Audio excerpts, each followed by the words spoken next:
মনের দুঃখ গোয়ারি উঠছিয়া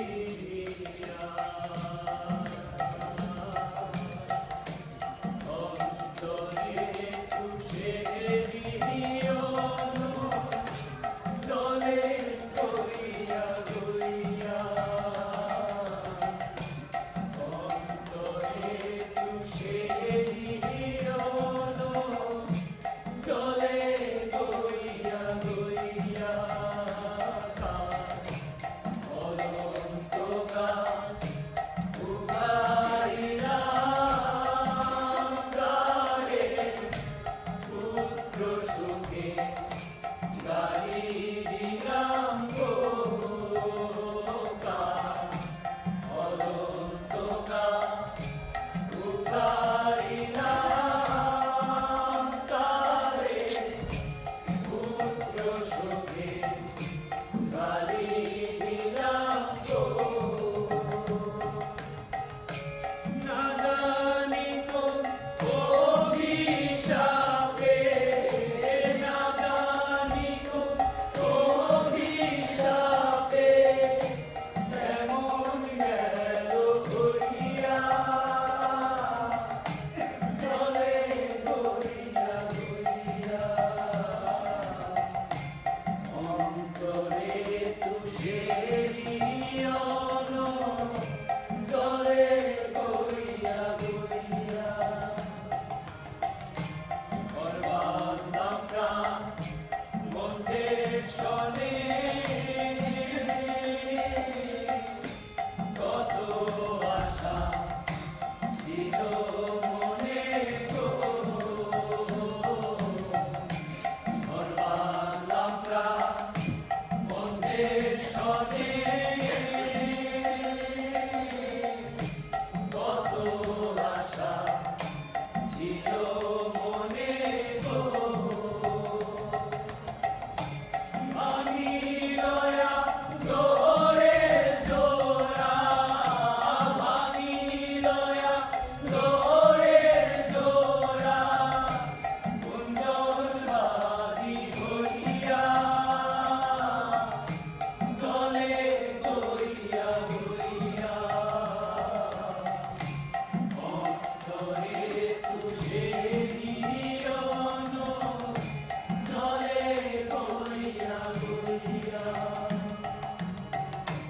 কথা ছিল সঙ্গে নিব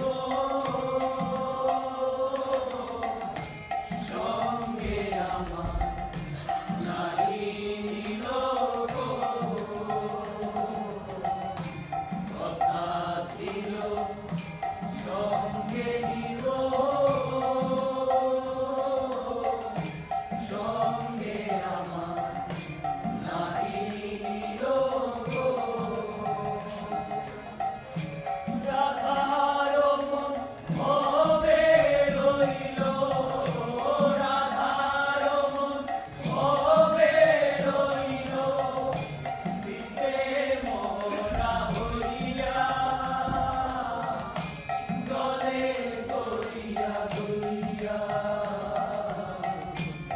অন্তরে তুষে দিয়ন জলে গইয়া গইয়া অন্তরে তুষে দিয়ন জলে গইয়া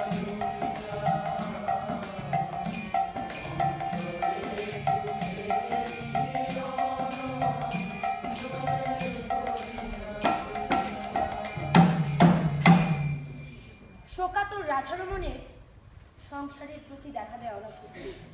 তার কানে আসে এক গুরুর কথা। দীক্ষা লাভের আশায় রাধারমণ ছুটে যান ঢেউপাশা গ্রামে গুরু রঘুনাথ গোস্বামীর কাছে। গুরু রঘুনাথের সাধনা রাধারমণ দেখতে পায়।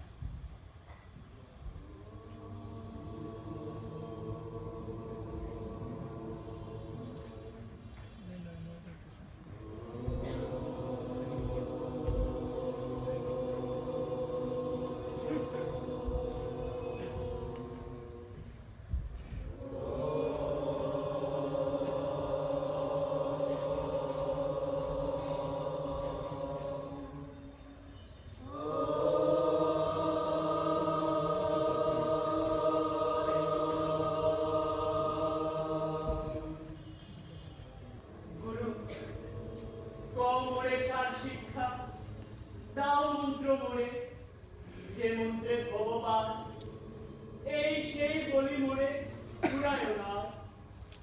দীক্ষা দাও, শিক্ষা দাও, যে মন্ত্র সার।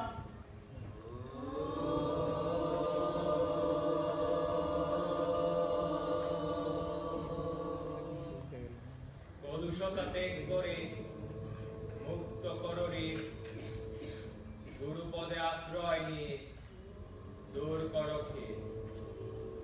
নিত্য লোকের কথা তোমার মনে আইসে যবে, সর্বপ্রকার মায়া থেকে সহস্থাপক হবে।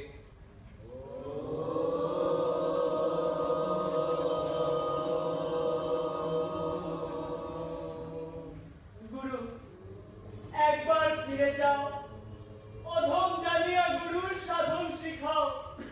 সাধন শিখবার লাগি ধরেছি তোমার পাও, অন্ধকারে আছি গুরু, আলোক দেখাও।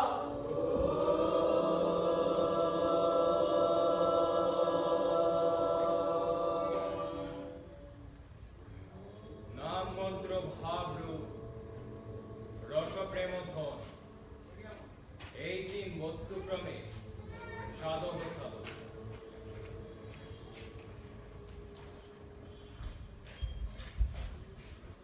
রাধারমণের মনে হলো গুরু ভজন করতে হবে, সব ধরনের মায়া ত্যাগ করতে হবে, তবেই মুক্তি সম্ভব। তিনি মনে করেন যার অন্তরে গুরু ভক্তি নেই সে মহাপাপী, মনুষ্যকুল বহির্ভূত। মানুষ হয়ে তাকে মানুষের মতোই কাজ করতে হবে। এদিকে প্রিয়তমা পত্নী গুণময়ী দেবীকে হারিয়ে রাধারমণ সংসার থেকে নিজেকে সম্পূর্ণ গুটিয়ে নিলেন। গুরু রঘুনাথের কাছে দীক্ষা নিয়ে সারাদিন তিনি ঘরে বসে ধ্যান করেন, ভাবরসে গান গেয়ে ওঠে। ইতিমধ্যে ভক্তগণ এসে ভিড় করে।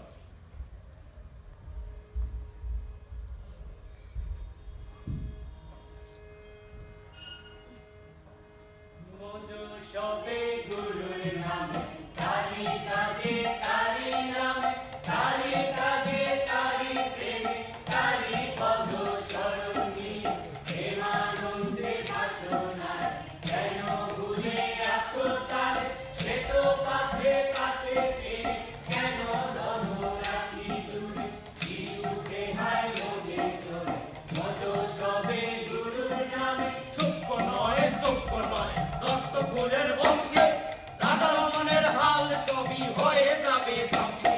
কেমনে করবে ধন রাখা হয়েছে উন্মাদ, এর কাছে থাকলে সবই হইবে বরবাদ। নিত্য লোক হইতে মানুষ অনিত্য লোকে এসে ভুলে যায় কিবা দিয়েছিল কিবা বেশি। সম্পদে বাইরে থেকে নিতে আসছে কবে কেড়ে, চুরি যে করবে সে থাকে আমার ভিতরে। যেজন সবারে ঘেরে আপন সমান, আত্মপর বিচারাদি না করে ধীমা, বিশুদ্ধতার আত্মা পাশ মুক্ত দিল, পাপ পথে বহুদূর সেই গুণমণি। বুঝি না তত্ত্ব কথা, বুঝি না। চলবে না হেতা এসব, চলবে না না। অভিজাত পরিবারের মান গেল কই, বাঙালি করে গান গাও নিচু জাত লই।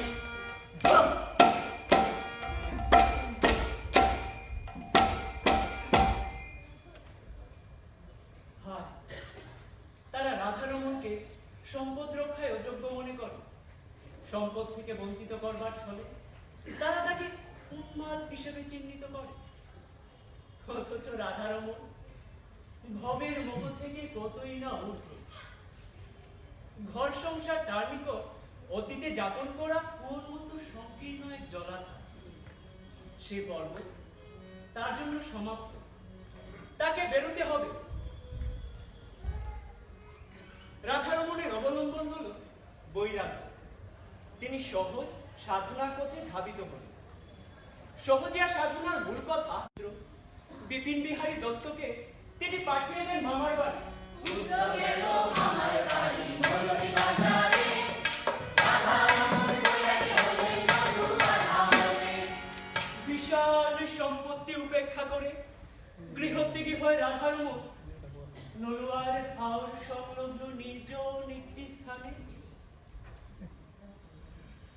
আশ্রম প্রতিষ্ঠা করে সাধনায় ব্রতী হন।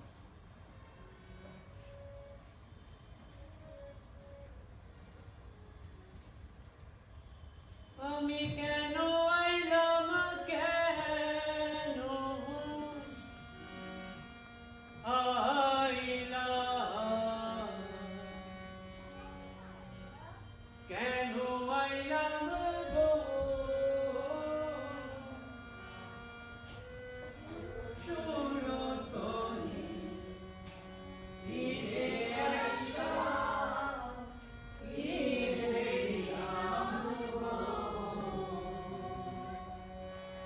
আমি কেন আইলাম, কেন আইলাম, কেন আইলাম গো, কেন আইলাম, কেন আইলাম, কেন আইলাম গো সুরতনি ফিরে আসা, ফিরে যাবো, আমি সুরতনি ফিরে আসা, ফিরে যাবো,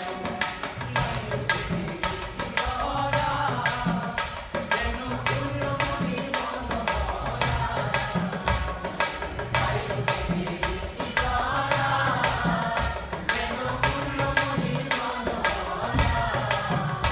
আমি কলসি ভাষায়া রবে, ছায়া হইলাম গো, আমি কলসি ভাষায়া রবে, ছায়া হইলাম গো সুরতনি ফিরে আসা, ফিরে যাবো, আমি সুরতনি ফিরে আসা, ফিরে যাবো, ওই কোথায় রূপে তুলনা, যেন গোল বরণ কাঁচা সোনা, ওই কোথায় রূপে তুলনা, যেন গোল বরণ কাঁচা সোনা, আমার মনে কথা সঙ্গে যাই, আজকে যাবো, আমার মনে কথা সঙ্গে যাই, আজকে যাবো সুরতনি ফিরে আসা, ফিরে যাবো, আমি সুরতনি ফিরে আসা, ফিরে যাবো, বাইরে আমার মন বলে তোর রূপ দেখিয়া গেলাম ভুলে, বাইরে আমার মন বলে তোর রূপ দেখিয়া গেলাম ভুলে, আমি গোল গোল গোল কইরা বেঁধে উঠাম গো, আমি গোল গোল গোল কইরা বেঁধে উঠাম গো সুরতনি ফিরে আসা, ফিরে যাবো, আমি সুরতনি ফিরে আসা, ফিরে যাবো, আমি সুরতনি ফিরে আসা, ফিরে যাবো, আমি সুরতনি ফিরে আসা, ফিরে যাবো, আমি সুরতনি ফিরে আসা, ফিরে যাবো, আমি সুরতনি ফিরে রাধারমণের মতে নিত্যলোক থেকে সজ্ঞান মন অনিত্য লোকে অল্প কয়েকদিনের জন্য বেড়াতে এসেছে এবং নিজ গৃহের কথা ভুলে পরদেশকে নিজ দেশ ভেবে ভুল করছে, আর তাকে সহায়তা করছে 6টি বহুরূপী শত্রু: কাম, ক্রোধ, লোভ, মোহ, মদ ও মাৎসর্য। এই ষড়রিপুর মায়াজাল থেকে নিজেকে মুক্ত রাখার বিষয়ে তিনি সতর্ক করেছেন। মানব জন্ম লাভের পূর্বে মন প্রতিজ্ঞা করেছিল সে কৃষ্ণ ভজনা করবে, কিন্তু ভবের মায়াজালে পড়ে সে কথা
নশ্বর দেহকে ক্ষুদ্র তরীর সাথে তুলনা করেছেন।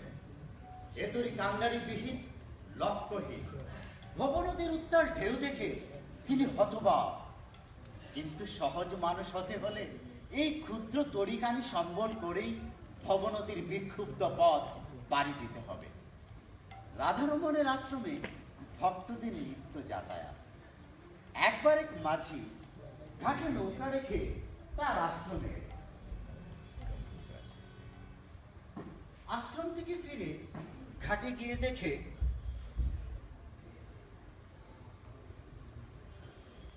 নৌকা নেই, নেই তো নেই, কোথাও নেই। মাঝি অবাক হয়। প্রাথমিক ধাক্কার সামনে মাঝি স্থির হয়। তারপর জলের পার ঘেঁষে একবার এদিক একবার ওদিক। মাঝি হেঁটে যায়, কিন্তু নৌকা পায় না।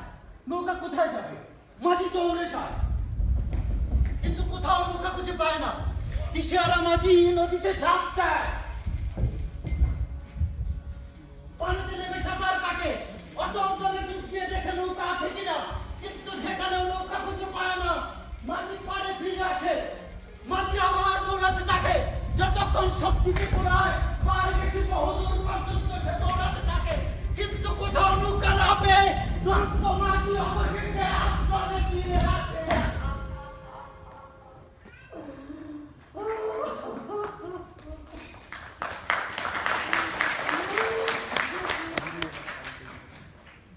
মাঝি,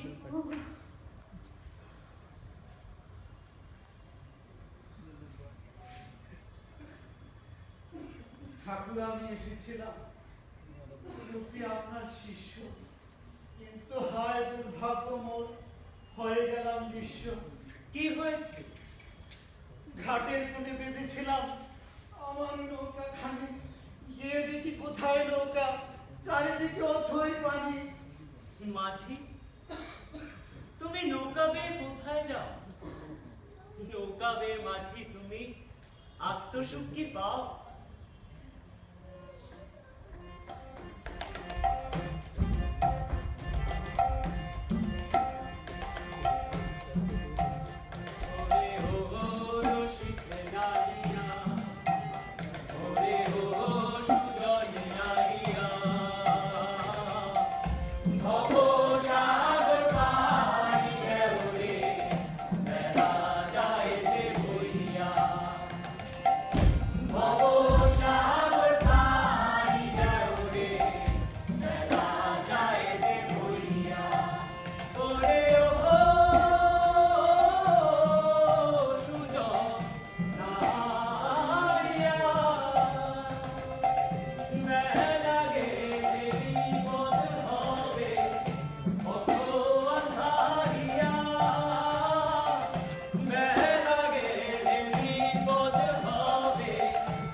এখানে এলে কেউ কি খারাপ? আমি তো জানি এইখানেতে কিছু না কিছু পায়। ঘাটে গিয়ে দেখো নিশ্চয় নৌকা ফেরত পাবে। সেই নৌকায় তুমি জলের পারে মানুষের পৌঁছে দেবে। আমার ভাঙা তরি কেমন করে যাবো রে, কেমন করে যাবো রে ঠাকুর? ভবনদীর ওপারে ঠাকুর, ভবনদীর ওপারে। ভবনদী পাড়ি দেওয়ার নৌকা পেতে হলে সাধন যোগকে নামতে হবে ইন্দ্রিয়কে ভুলে। সাবধানে চালাইও তরি বাদাম তুলিয়া, সাবধানে চালাইও তরি বাদাম তুলিয়া।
অনিত্য দেহকে নিয়ে গৌরব করতে রাধারমণ বারণ করেছেন। দেহসুখ নিত্য নয়, মনের সুখী নিত্য। অনিত্যকে পরিহার না করলে নিত্যলোকের যাত্রার রাস্তা খুঁজে পাওয়া যায় না। নররূপে নর, স্বরূপে কৃষ্ণ, নারী রূপে নারী, স্বরূপে রাধা। নরে কৃষ্ণ, নারী রাধা, এই স্বরূপে প্রতিষ্ঠা পেতে হলে আগে নিজেকে জানতে হবে। দেহের ভেতরকে বিরাজ করছেন তাকে দর্শন করতে হবে, স্বরূপ উপলব্ধি করতে হবে। রাধারমণ আক্ষেপ করে বলেছেন, দেহের মাঝে গুরুত্ব হইয়া শিষ্য হইলা কার? এদিকে পুত্র বিপিন বিহারী দত্ত বড় হতে থাকে মামার বাড়িতে। বৈরাগ্য অবলম্বন করলেও জগৎ সংসারে বেঁচে থাকা প্রাণের সন্তানকে ভুলে থাকেন এই সাধক। কখনো পুত্র এসে দেখে যায় পিতার সাধনা, কখনো বা রাধারমণও এখনো পুত্রের জন্য পুত্রের মুখ দর্শন করে।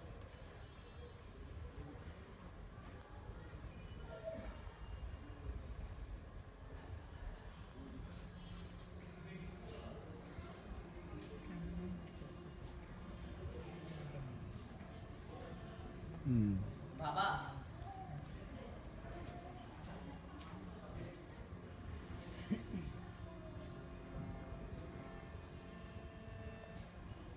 বাবা,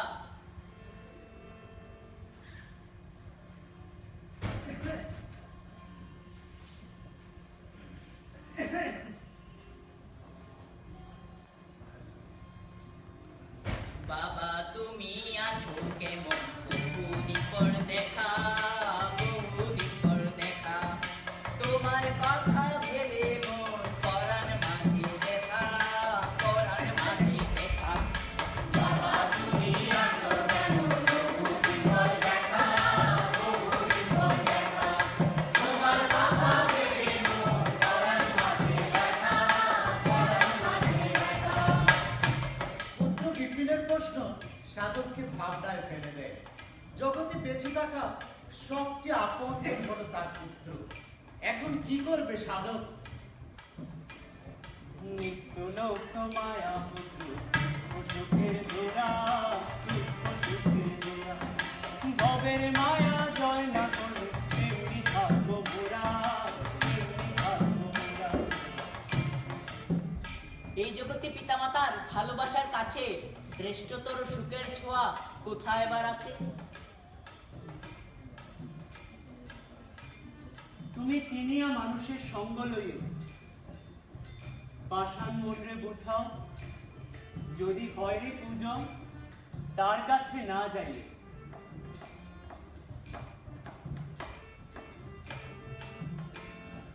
ভালো থাইকো তুমি, চলো গেলাম আমার বাড়ি, গেলাম আমার বাড়ি। তোমায় রেখে কেমনে আমি থাকবো মায়া ছাড়ি, থাকবো মায়া ছাড়ি। হাতে দুধে হাতে আছে পিতার আশীর্বাদ, পিতার আশীর্বাদ।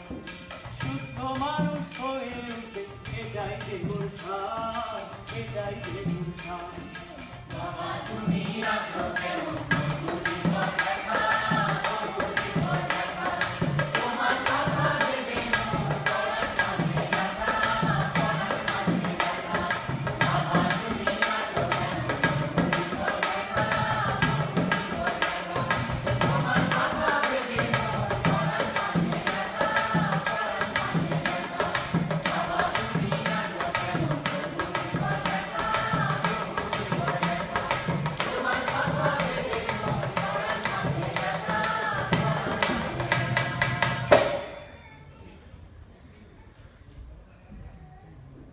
দীর্ঘকালের সাধন যজ্ঞের পর সাধক অবস্থা পার করে রাধারমণ সিদ্ধাবস্থায় উপনীত হন।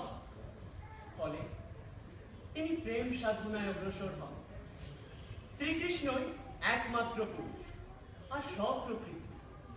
অবিদ্যারূপী মায়ার প্রভাবে প্রাকৃত দেহে আত্মাভিমান বশত পুরুষ প্রকৃতির ভ্রান্ত সংকীর্ণ ভেদজ্ঞান উৎপন্ন হয়।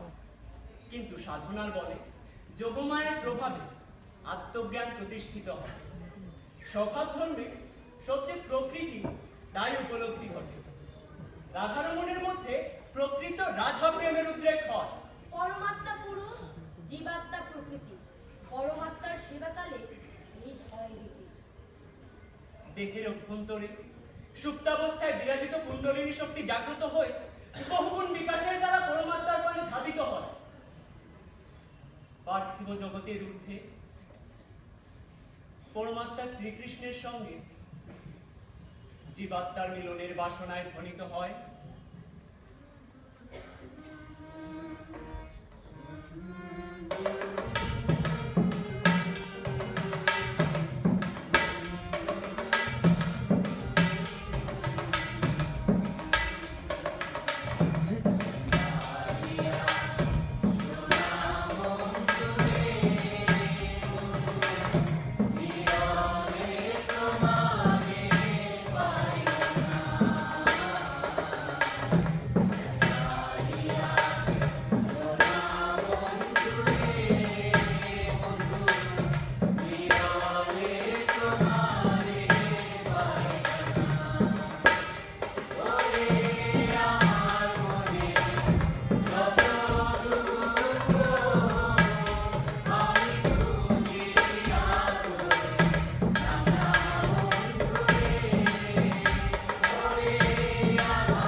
রাধারমণ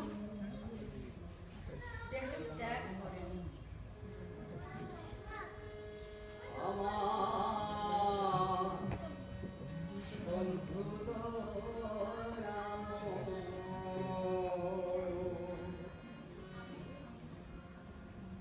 তোমারে দেখিবা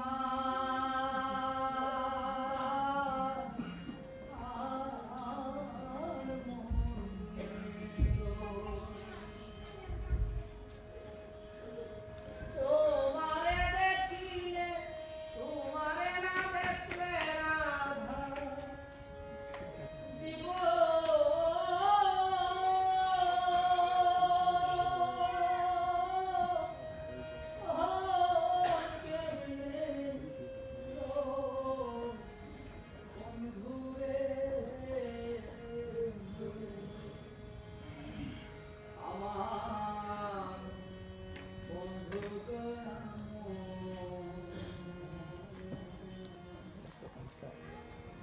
তোমারে দেখিবা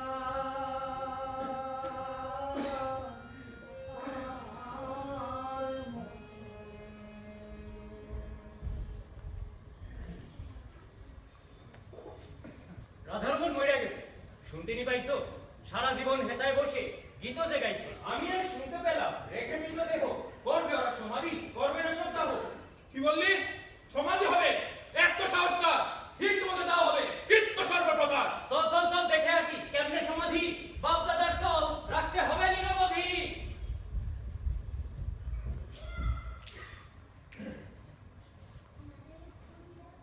কখন মারা গেলেন তিনি? কষ্ট নি হইছে, মৃত্যুকালে জন্তুদের অত্যাচার সইছে। দেহত্যাগের কালেও ঠাকুর ছিলেন হাস্য মুখে, সহজভাবে ভব ছেড়ে গেলেন নিত্য লোকে। আচ্ছা তবে বৈশা আছো কেন মরা লইয়া? বাপ হইবে আত্মাখানি, কষ্ট পাইবে গইয়া। না, মোরা ঠাকুরের সমাধি দিবার চাই। ঠাকুরের ইচ্ছে মতে এটাই হইল উপায়। চুপ থাকো, বেশি কথা বলবা না। আমরা বুঝবো কেমনে হবে মৃতের সৎকার। না না না, ঠাকুরের হবে না দাহ, আসবে না তো কোনোভাবে, ছবে না যে কেহ। কি বললি তুই? ছোট জাতের মেজাজ দেশ করি, কুকুরের পেটে দেখি হজম হচ্ছে কি?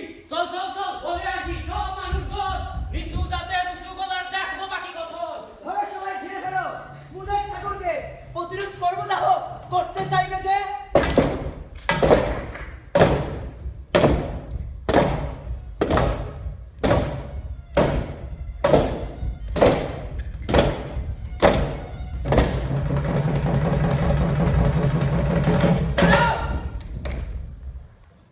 হায় হায় হায়, এমন কথা মুখে আনাও পাপ। মোদের উপর পড়বে দলি কালের অভিশাপ। আরে বলে কি বলে কি বলে কি? উঁচু জাতের হিঁদুর নাকি হবে সমাধি? আসতে দেখুন, বলতে হবে কেমনের সত্তায়। জীবিতকালে ছিলাম কেবল মুরাই দেখভাল, কোথায় তখন ছিলেন আর কোথায় ছিল লাঠি। তার বাপন বলতে পারবে নলুয়ারের মাটি। দেখেন দেখেন কেমনে ওরা করে যে চিৎকার, আমরা বলবো কেমনে হবে মৃতের সৎকার। শুনেন শুনেন শুনেন সবাই, এই নলোয়ার হাওর মাটি, জল আর মানুষজন সবার সাথেই ছিলেন মিশে ঠাকুর রাধারমণ। এইখানেতেই রাধারমণ ছিলেন নিরবধি। তার দেহ যাক না কেন হয়ে সমাধি। এটাই যদি ইচ্ছে থেকে থাকে ঠাকুরের, দাহ করার গো ধরবে কারই বা অধিকার। ঝগড়া বিবাদ রেখে চলো, কাজের কাজটি করি, বেড়া থাকতে দেহটাকে সমাধিস্থ করি। ঠিক আছে, তবে হোক সমাধি, নাই বা হলো দাহ। সমাধি তুমি করবে একা, থাকবে না আর কেহ। এখান থেকে গৃহে মৃত নিয়ে যাও জলদি। সান্ধ্যকালীন নির্জনে হোক ঠাকুর সমাধি।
সম্পদ আরাম আয়েস ঐশ্বর্য আভিজাত্য শ্রেণী ছেড়ে সাধনায় নিমগ্ন হয়েছিলেন।